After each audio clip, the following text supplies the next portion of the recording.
Kenyans voted in 1963, but the real decision was made years earlier behind British doors. My name is Noreen, and this is Real Africa Stories. Let me show you the part of Kenya's independence story that rarely gets spoken about. When the British realised they had to hand over power, they weren't looking for a hero of the liberation struggle.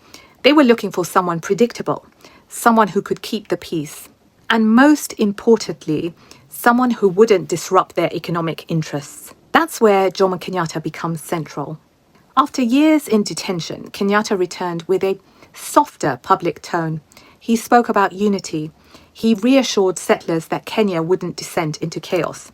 And on the land question, the biggest wound of all, he supported the willing buyer, willing seller model. That signaled to the British that their vast farms would remain protected. What happened next is documented in declassified files. British officials described him privately as the only man who could hold the country together. Not because they loved him, but because he was the safest option for them. Meanwhile, leaders like Bildad, Kaggia and Achieng, Oneko were viewed as too radical, too tied to the Mau Mau struggle, too open about justice and redistribution. So the British quietly sidelined them. And at the Lancaster House conferences in London, something subtle but powerful happened.